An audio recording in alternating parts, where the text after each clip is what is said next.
Yes, good evening. Sushruta Samhita सूत्र अध्याय 13, जिसका नाम है जलों का अवचन्य अध्याय।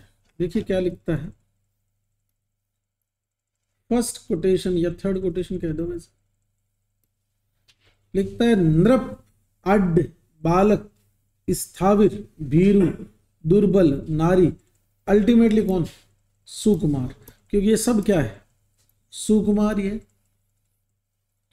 इन सब में, या फिर आगे क्या लिखता है, परम सुकुमारों में शोणित अवसेचन के लिए बेस्ट मेथड कौन सा है? जलों का। क्योंकि आप नीडल से निकालोगे या प्रच्छान लगाओगे या अलाम्बू लगाओगे तो उन सब में प्रिक जो होगा वो ज्यादा मोटाई का होगा।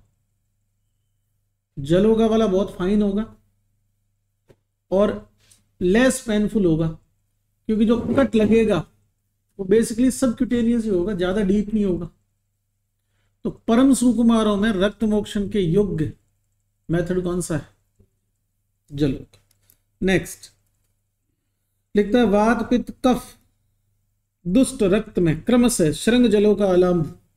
वात रोगों में श्रृंग से, पैतिक रोगों में जलोका से और कफज रोगों में अलाम्ब से। कारण यह है कि श्रृंग होता है स्निग्ध रुक्ष और वात होती है रुक्ष शीत, तो श्रृंग वह काम करेगा। जलों का जो जल में रहती है वो ठंडी है, और ठंडा किसमें काम का? पित्त। और अलाम्बु होती है रुक्ष उष्ण, श्रृंग होता है स्निग्ध उष्ण। तो वात वाले में श्रृंग और रुक्ष उष्ण वाली किसमें? कफ। बात समझ आ रही? आगे इनके कारण दिए हुए हैं। स्निग्ध शीत रुक्षत्वात्। अगर एक करना पड़े तो श्रृंग स्निग्ध, जलों का शीत और अलाम्बु रुक्ष। नीचे चलते हैं। विमर्श की दूसरी लाइन में वाग्भट लिखते हैं प्रच्छान पिंडिते अवगाढ़े जलों का। ये सुश्रुत का ही कोटेशन है, आगे पढ़ेंगे अपन। अभी यहां पर वाग्भट का रेफरेंस है तो ठीक है। ये कह रहा अगर पिंडित रक्त हो तो वहां कट लगाना चाहिए, और अवगाढ़ रक्त हो तो जलों का। बाकी बातें बाद में आगे सुश्रुत के ही कोटेशन से पढ़ेंगे। नेक्स्ट उष्ण श्रृंग के लिए गुण लिख रहा है। उष्ण मधुर स्निग्ध गवा श्रृंग। सुश्रुत ने गो श्रृंग का प्रयोग किया है, श्रृंग से रक्त अवसेचन। आगे देखो क्या लिखता है। तस्माद वात उपसृष्टे तु हितम तद अवसेचनम। वात उपसृष्ट रोगियों में, मतलब वात उपसृष्ट रक्त के कारण उत्पन्न रोगों में श्रृंग हितकर। शीत अधिवासा मधुर जलों का वारी संभव। ठंडे में रहने वाली मधुर जलों का पानी से उत्पन्न, इसलिए पित्त को पित्त रक्त में अवसेचनार्थ उपयोगी। अलाम्बु कटुकम रुक्षम तीक्ष्णम प्रकीर्तितम। यहां एक बात ध्यान देने वाली है, अलाम्बु में उष्ण रुक्ष की बजाय कटु रुक्ष पहले आंसर होगा। कटुकम रुक्षम तीक्ष्ण, तो एक करना हो तो रुक्ष, तीन करना हो तो कटु रुक्ष और तीक्ष्ण, इसलिए कफ उपसृष्ट रक्त अवसेचन में उपयोगी। तत्र प्रच्छिते तनु वस्त्र पटल सूत्र नवबद्धेन श्रृंगेण शोणितम अवसेचेद आचुष्णात्। सांतर द्विप्रिया अलाम्बु। मिला? जहां पर भी रक्त निकालना है वहां पर उस एरिया पर प्रच्छान लगाना है, और फिर उस एरिया को धागे से बांध देना है, और फिर वहां पर श्रृंग से या तो रक्त का अवचूषण करना है, या फिर वो जो वैक्यूम वाला कपिंग वाला कंसेप्ट नहीं है कि एक मटकी जैसा बर्तन लिया छोटा और उसके अंदर दिया सलाई जला के रखी और जहां कट लगा रहा उसके ऊपर चिपका दिया और वैक्यूम क्रिएट हो जाएगा, तो उस वैक्यूम की वजह से ब्लड सेंट्रलाइज होगा और ब्लीडिंग होती रहेगी। ये अलाम्बू वाला कंसेप्ट। अब यहां मटकी की तरह पात्र का काम कौन कर रहा है? अलाम्बू। जैसे इक्ष्वाकु मान लो, लोकी मान लो, इस शेप की होती है अलाम्बू, यही तो है। तो अंदर से खोख लिए तो बर्तन जैसी तो हुई, उसके अंदर दिया सलाई जलाई तो उसके अंदर की सारी जो ऑक्सीजन है हो गई, और उस वैक्यूम क्रिएशन की, उस वैक्यूम जो बन रहा है उससे पहले उसको कट वाले स्थान पे लगा। अब वो साइड में जितना ब्लड है जहां कट लगा उसको खींच देगी। ठीक है, नेक्स्ट विमर्श में चले। अष्टांग से लिखता है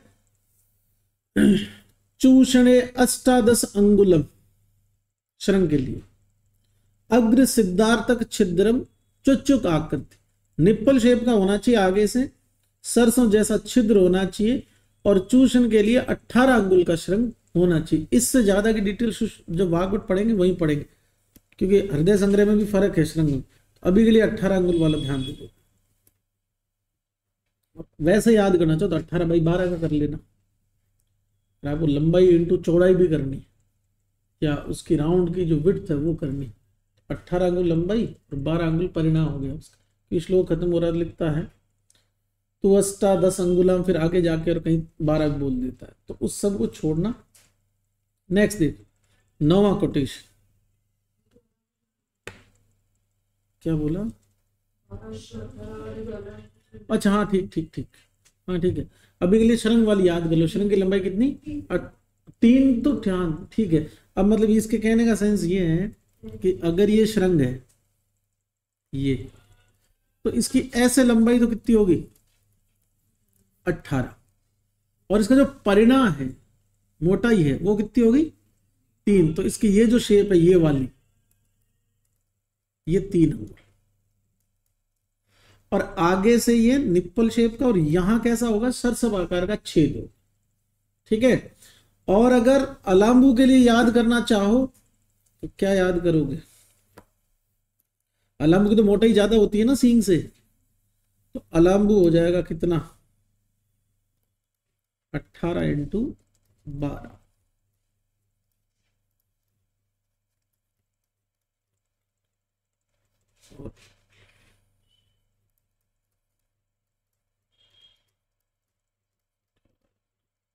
क्लियर है?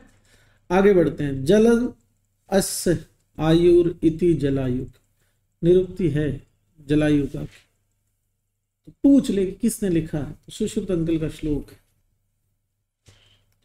जल जिसका आयु है, मतलब जीवन है। अपन जो बचपन में पढ़ते थे, मछली जल की रानी है, जीवन उसका पानी, जीवन उसका पानी अपने लिए जलायुग, क्योंकि जलायुग भी तो ठीक। जलम असम ओकम, जल इसको ओक सातव में, इति जलोकस। नेक्स्ट 10वां कोटेशन, ता द्वादशम, ऊपर लिखो जलोका के भेद।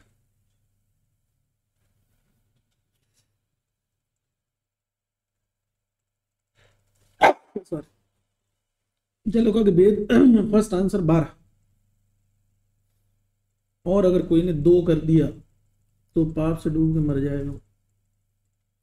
12 ही होती है, 2 होती नहीं। ठीक।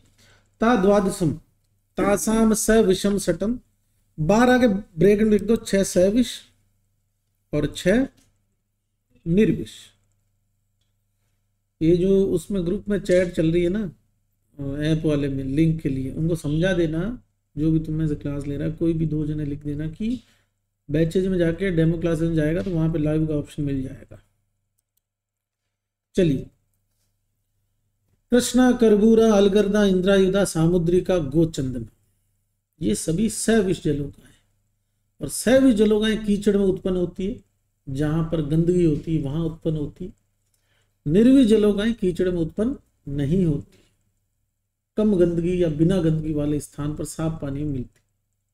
चलिए, 6 सविष के नाम अगर ध्यान से देखें, इनके सब के ऊपर आधा र उड़ रहा है। कृष्णा में क के नीचे, करबूरा में ब के ऊपर, अलगर्दा में द के ऊपर, इंद्रायुधा में द के ऊपर, सामुद्रिका में द के ऊपर, एक लास्ट है गोचंदन।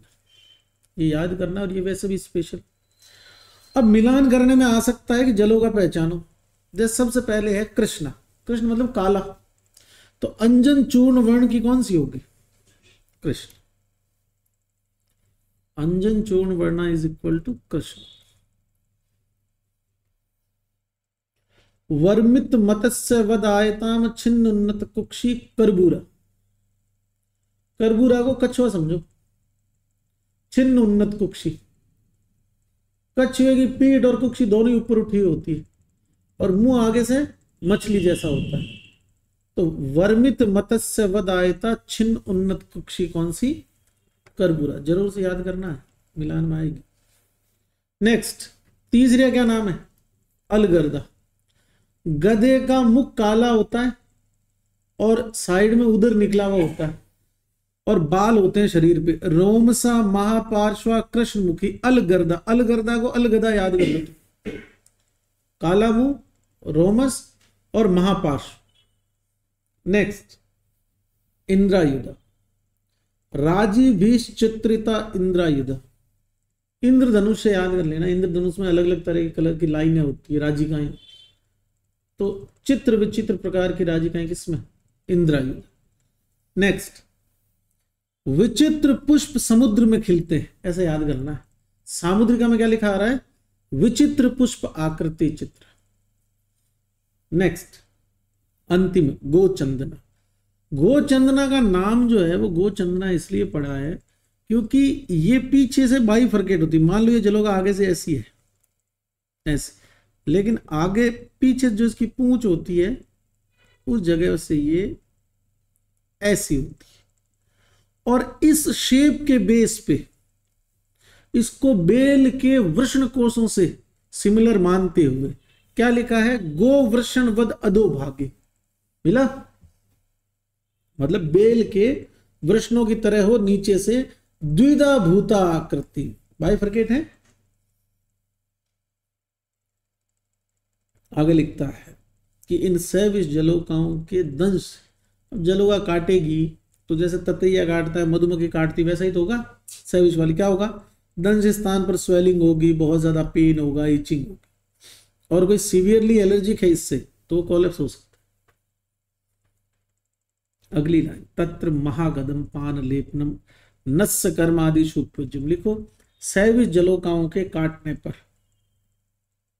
सैविश जलोकाओं के काटने पर चिकित्सार्थ उपयोगी कौन? महागद। और महागद पढ़ेंगे कल्प स्थान में सर्प विष की चिकित्सा।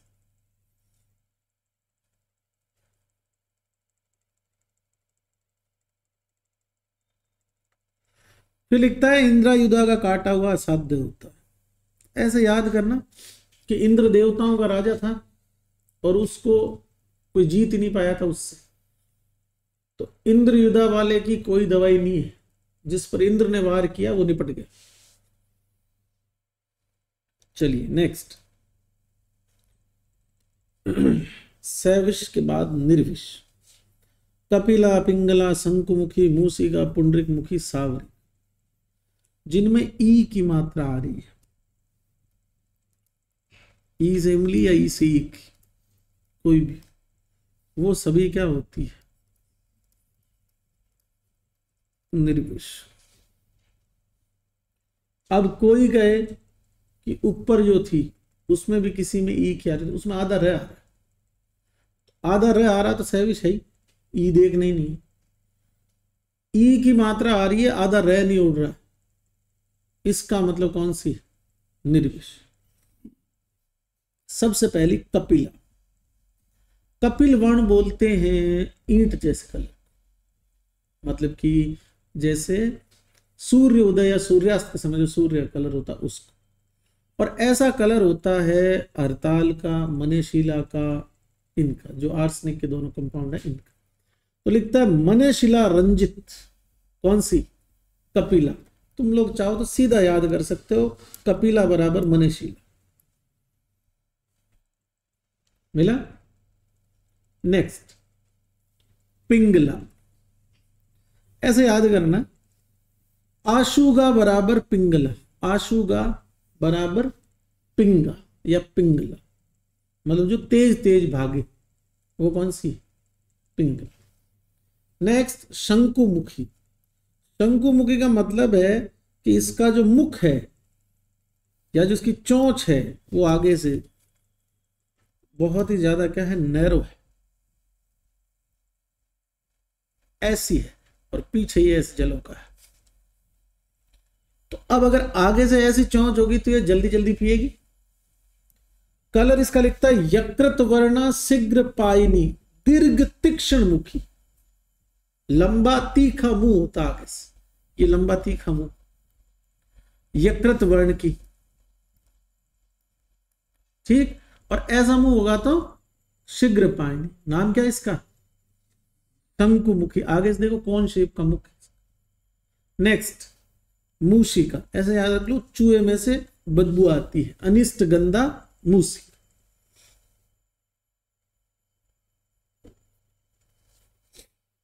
पुंडरिक मुखी, जिसका मुख किसके जैसा है? पुंडरिक जैसा, लेकिन जिसका कलर मूंग जैसा है। तो पुंडरिक बराबर पुंडरिक तो आएगा ही, लेकिन कलर कैसा है? मुद। अब प्रश्न आ जाए कि पुंडरिक मुखी का वर्ण है पुंडरिक जैसा, गलत है। पुंडरिक मुखी कह रहा है ना, शंकुमुखी कह रहे थे, उसका मुख शंकु जैसा था। इसका मतलब है इसका मुख आगे से ऐसे फैला हुआ होगा फूल की तरह। कलर कैसा है? मुद्रिक वर्ण। नेक्स्ट सावरिक, पद्म पत्र वर्ण, 18 अंगुल प्रमाण, मैक्सिमम लेंथ की जलोका होती है सावरिक। और इसके लिए आता है पद्म पत्र। अब पुंडरिक और पद्म पर्याय होते हैं कमल के, लेकिन पुंडरिक पुंडरिक है, सावरिका में क्या है?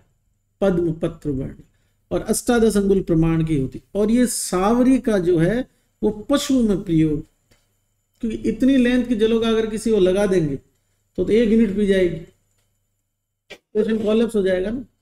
पशुओं में शरीर के अनुपात में रक्त ज्यादा है, मतलब शरीर ज्यादा बड़ा है तो रक्त भी ज्यादा है। उसमें अगर छोटी वाली लगाएंगे तो कुछ फर्क नहीं पड़ेगा। इतने सारे पैरासाइट तो पशुओं के साथ वैसे ही रहते हैं जो उनका खून पीते रहते हैं। तो पशुओं में जिसकी मैक्सिमम लेंथ है उस जलोका का प्रयोग करेंगे। वो कौन सी है? सावरिक। नीचे लिखा है अष्टांग संग्रह में कि जलोका का परम प्रमाण होता है 18 अंगुल।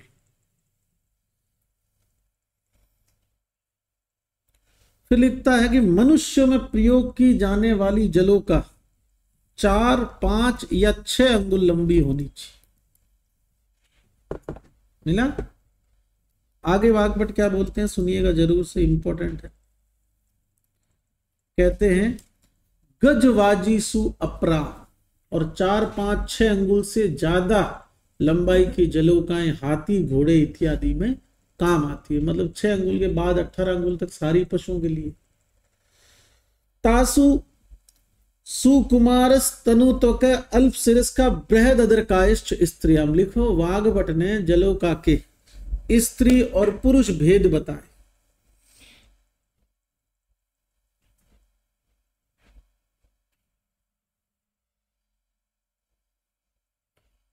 वाग्भट ने जलोकाओं के स्त्री पुरुष भेद बताए, और वाग्भट ने बाल ग्रहों के भी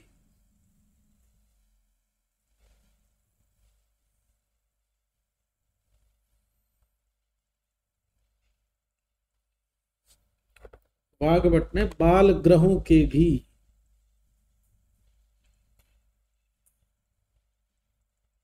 स्त्री पुरुष भेद बताया।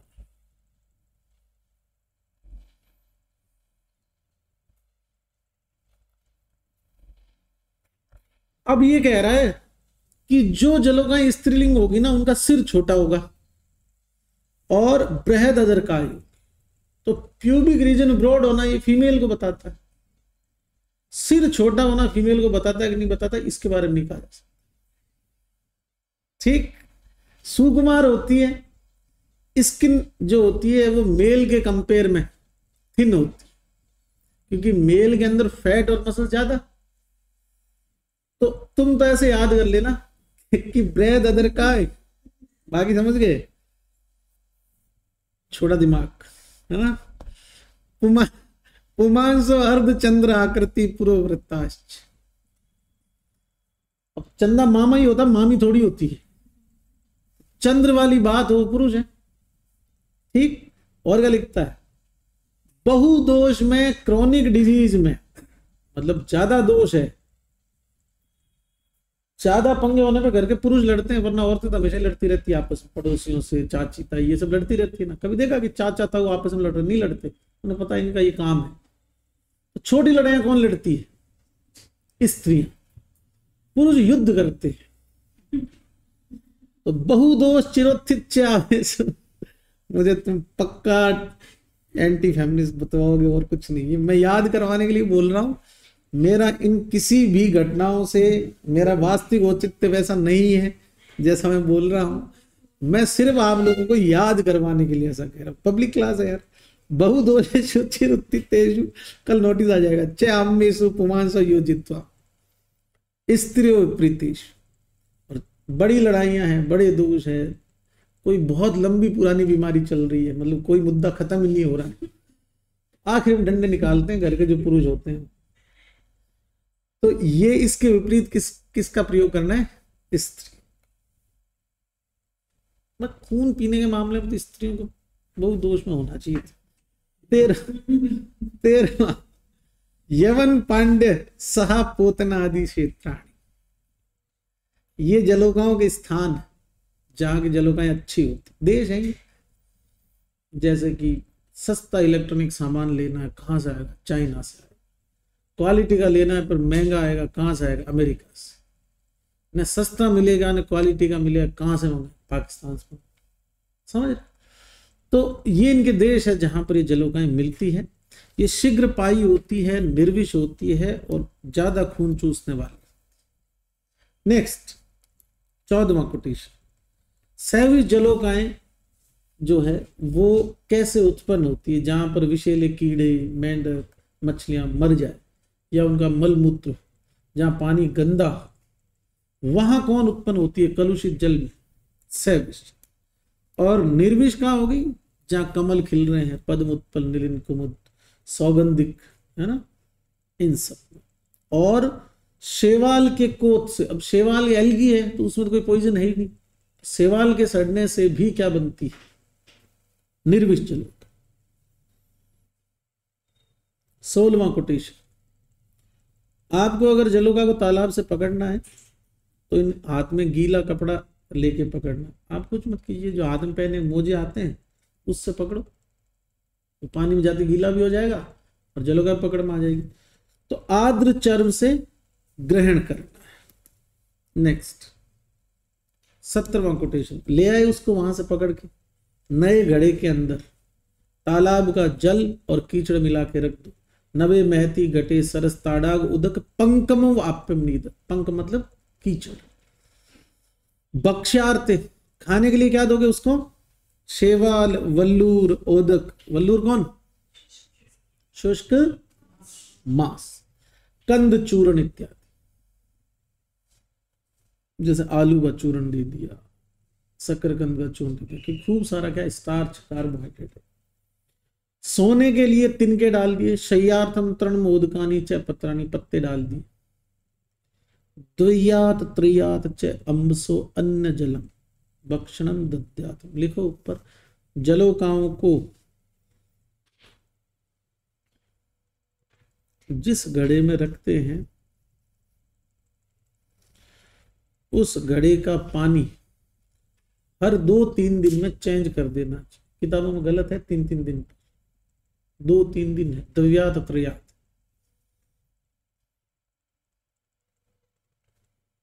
दूसरा लिखो, 7 दिन में घड़ा चेंज कर देना चाहिए। 7 दिन में घड़ा चेंज। पानी कितने दिन में चेंज करना है? 2-3 दिन। और घड़ा। चलिए नेक्स्ट। अब जलोका लगानी है किसी जगह पे। फॉर एग्जाम्पल यहां जलोका लगानी, क्या लिखता है?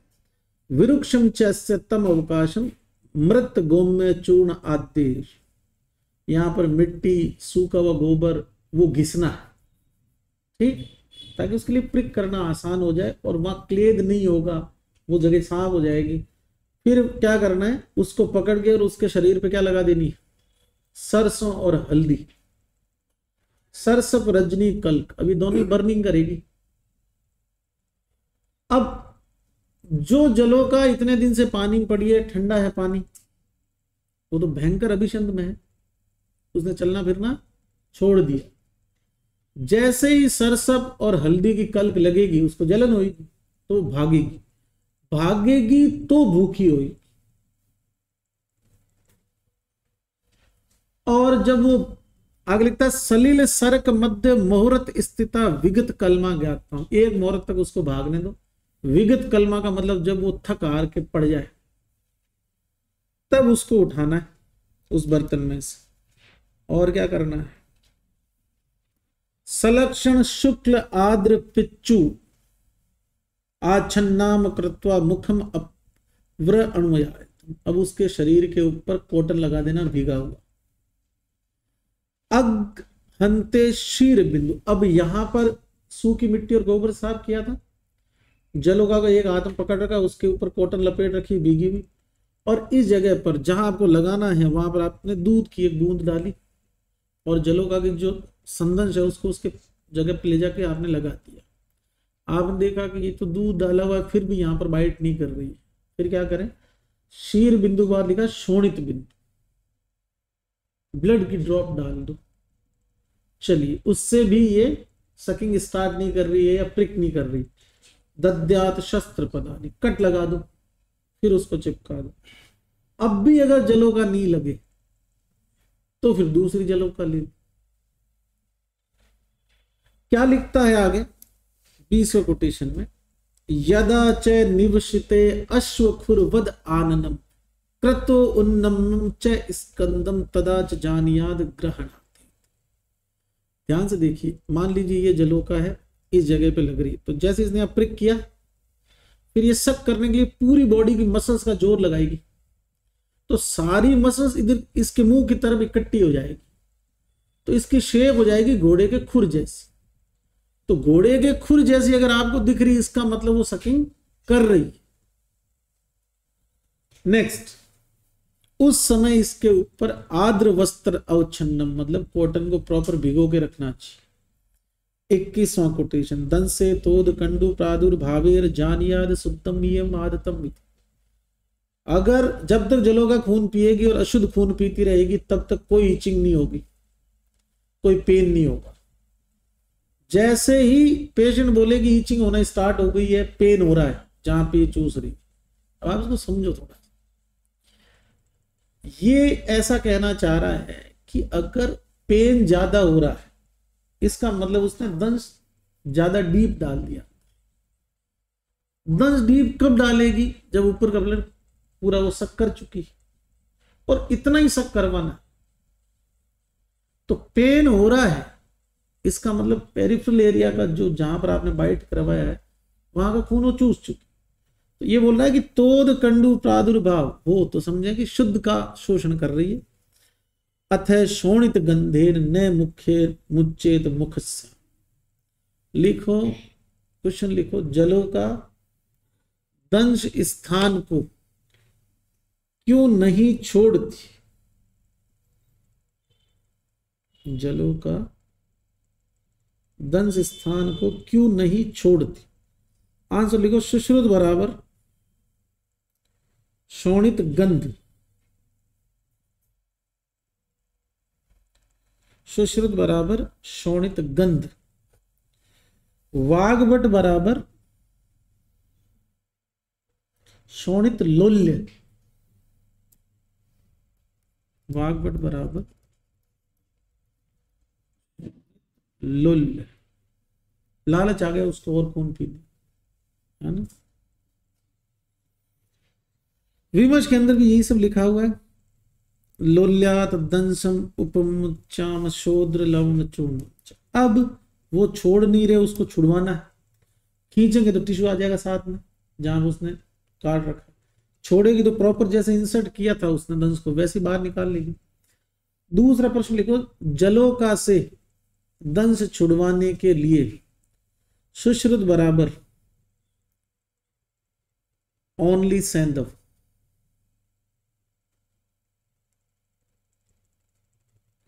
जैसे छोटे बच्चे जो है ना वो फीडिंग नहीं छोड़ते हैं बड़े हो जाए तो भी, तो मदर्स क्या करती है कि निप्पल्स पे नमक घोल के लगा देती है। अब उसको कड़वा लगता है तो वो छोड़ देती। ठीक वैसे इसके साथ होगा, इतना नमक डालेंगे जहां पर वो सक कर रही है तो क्या करेगी, उसको छोड़ देगी। दूसरा लिखो, संग्रह बराबर शोद्र प्लस लवण। अष्टांग संग्रह बराबर शोद्र प्लस लवण। और कुछ है? सुश्रुत अनुसार तो ओनली लवण और संग्रह बराबर शोद्र लवण। नेक्स्ट, अब वो जोंक क्या करेगी, उस जगह को छोड़ के और गिर जाएगी। अथय पतिता, अब गिर गई, इसका मतलब उसने दूषित खून पी रखा है। अब उसके अंदर से दूषित खून का वमन करवाना है, जो दूषित रक्त है उसकी उल्टी करवानी जलोका। तो जलोका के अंदर CTZ तो है नहीं कि उसने कोई गंदी चीज खाई तो वोमिट हो जाएगी। उसके तो पेट पे लात दोगे तो बाहर आएगा अंदर का मसाला। अब अपना अंगूठा उसके शरीर के हिसाब से लात थी, ये जलोका पकड़ी, देखो क्या कहता है, तंडुल कंडन प्रदिग्धिगात्री, चावल की जो किणकी होती है ना, वो उसके शरीर पे रब कर, ठीक। तेल लवण अभ्यक्त मुखी, मुंह पे तेल और लवण लिखो। जलोका वमन से पहले जलोका के मुख पर सुश्रुत बराबर तेल लवण।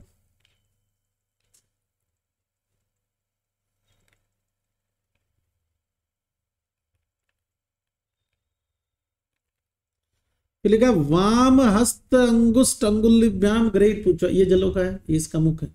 लेफ्ट वाले अंगूठे और अंगुली इसकी पूंछ पकड़ ली। फिर क्या लिखता है, दक्षिण हस्त अंगुष्ठ अंगुलिभ्याम स्नेह स्नेर अनुलोमम अनुमार्जित। इधर देखो, इसको धीरे धीरे आगे की तरफ ऐसा पुष्ट, उल्टी मत पकड़ लेना, मार डालोगे उसका, ठीक। लेफ्ट वाले से पूंछ पकड़नी, राइट वाले से इधर खींचना। बाद में बोलेंगे सर आपने ऐसे ही बताया था। जलोका महंगी आती है, मिलती नहीं आ रहा ऐसा आसानी से सही जलोका। स्नेह स्नेह अनुलोमन करके मार्जिन करोगे मुख की तरफ। अब मुख की तरफ करोगे तभी तो वमन होगा। वाम्येत सम्यक वांत लिंगानी, अब सम्यक रूप से वमन होने क्या गारंटी है, सलिल सरक्त अन्यस्ताम भुक्तु कामा सती चरित, वापस पानी में भागने लग जाएगी और उसको भूख लग जाएगी। अब वो सेवाल और कंद और वगैरह है ना, जो वो खाना चालू कर दी।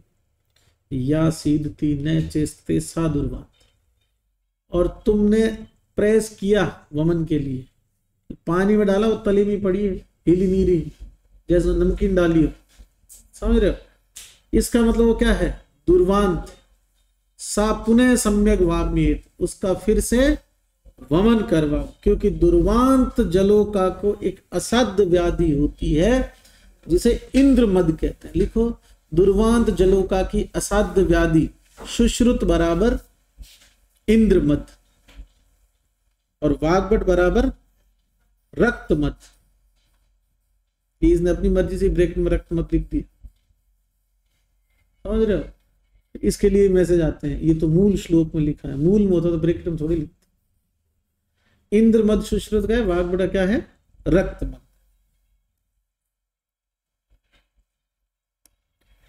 23वां कोटेशन। अब जलोका हट गई साहब, अब इसको वापस कितने दिन तक यूज नहीं करना, सेम जलोका को 7 दिन। विमर्श की लास्ट लाइन, सप्तरात्र चैता पुनर् न पाते, एक दो एक बार रक्त मोक्षण करवाने के बाद उसी जलोका को कितने दिन तक यूज नहीं करना चाहिए रक्त मोक्षण में, 7 दिन तक। 23वां कोटेशन। अब जहां पर इसने काटा है ना, वहां सेप्सिस होने के चांस है, वो एरिया ओपन हो गया और वेसल्स के अंदर तक इसने प्रिक करा है, तो वहां पर शतदोत घृत का अभ्यंग कर दो। मलम होता है शतदोत घृत। फिर क्या करेंगे, मधु लगा देंगे, संददाती मधु, संदान कर देगा। फिर शीतल परिषेक इत्यादि का प्रयोग करेंगे और ऊपर से कषाय मधुर स्निग्ध शीतल प्रदेयों का प्रयोग करेंगे, जो अपन व्रण की हीलिंग में काम। बेसिकली यहाँ स्तंभन भी करवाना चाह रहा है और हीलिंग भी करवाना चाह रहा है। नेक्स्ट, क्षेत्राणी ग्रहण जाति पोषण से अवचरणाम जलोकश्च, ये पहले वाला टुकड़ा आता है एग्जाम।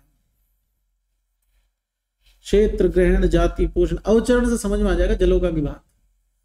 और इसी के लास्ट में एक लाइन लिखी हुई, मतलब इसी के ऊपर विमर्श, क्या मतलब है इसका, अशुद्ध स्त्राव्येद दंसान हरिद्रा गुड़ माक्षी के। इंपोर्टेंट है, ऊपर लिखो, लिखो जलोका से रक्त मोक्षण ठीक से नहीं होने पर, मतलब अयोग हो गया, ठीक से नहीं होने पर दंश स्थान पर हरिद्रा गुड़ माक्षिक, और इंपोर्टेंट कर लेना इसको,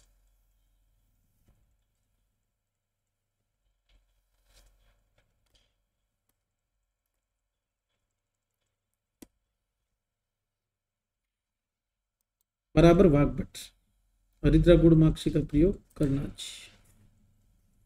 तो नेक्स्ट पर